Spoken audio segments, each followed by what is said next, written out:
Remember back in the day, people used to wear like those little bracelets or whatever, it would say WWJD. It was like, what would Jesus do? You know what I'm saying? But I don't like that. Like, I didn't like it then, and I don't like it now. Because what would Jesus do? It leaves it open to a lot of opinion.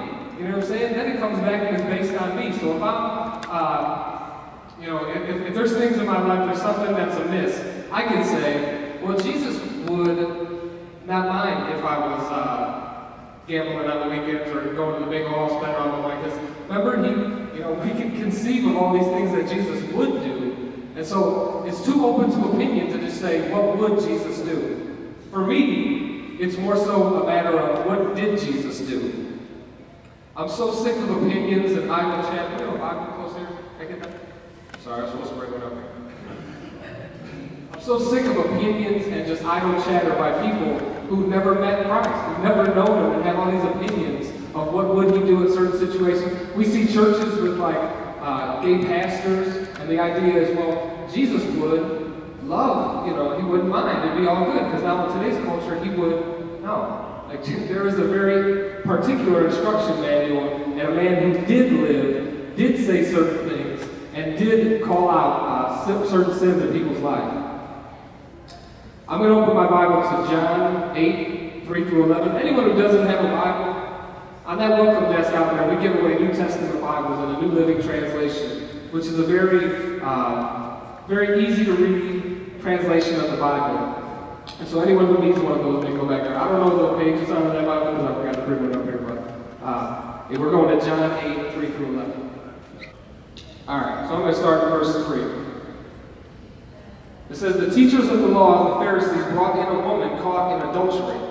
They made her stand before the group and said to Jesus, Teacher, this woman was caught in the act of adultery.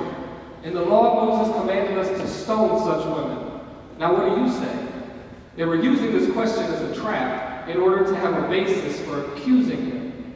But Jesus bent down and started to write on the ground with his finger. When they kept on questioning him, he straightened up and he said to them, If any one of you is without sin, let him be the first to throw a stone at her. Again, he stooped down and continued to write on the ground. At this, those who heard began to go away one at a time, the older ones first, until only Jesus was left, with the woman still standing there. Jesus straightened up and asked her, Woman, where are they? Has no one condemned you? No one, sir, she said. Then neither do I condemn you, Jesus declared. Now go and leave your life of sin. And so in this passage, we see those two elements, don't we? We see a Jesus who loves all. This woman is caught in the act of adultery. It's not like, hey, we think she might be, no, like she's caught in the act of adultery. Dead on, and they bring her to him, which their law said, we can cast her out, we can stone her to death right now. And yet Jesus is inviting them all. Even this woman who would be the bottom rung of society in that time, a woman who's caught in adultery, a prostitute, in essence. And then Jesus is inviting, and he says, no, I love her. You know what I mean? He says, the first of you who is without sin, cast that first stone. And it says that the older ones walked away first because it seems like the longer we live, the bigger the list is in our mind that we keep tacking on all the horrible things that have happened in our life or that we've done. Because we have this tally in our mind. When Jesus doesn't have that. Jesus says, come to me all you who are weary and heavy laden, I'll give you rest. I'll wipe away the whole thing. It's like a calculator. In our mind, we're hitting plus one. Every time we jack something up or do something wrong, Jesus is that C button, Christ. You hit the C, and it's clear, flat out. Don't even remember it happened. And at the end of that comes the challenge. The second part of it. Here you go, brother. In the end of that, you see the second part of Jesus' ministry, the challenge. He wasn't the flower girl who just said, oh, I don't care if we're caught in adultery. It's all good. You can come hang out. It's whatever. No, he came right back and he said, neither do I accuse you.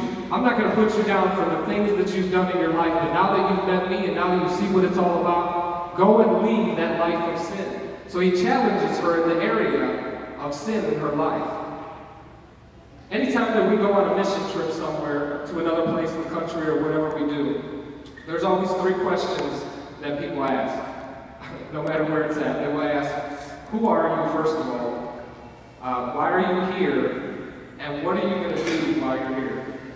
And so since Jesus basically came on a mission to earth to show us the way home, to show us basically how to walk in rhythm with the song, it's like a song of life has been playing since the beginning of time. People are born, people die, the moving of history is a song playing. And this man basically came to earth to say, hey, here's the deal. You keep having pain, keep having heartache, keep having heartbreak. Here's how you walk to rhythm with the song of life and find joy and find happiness. Very simply, follow these steps.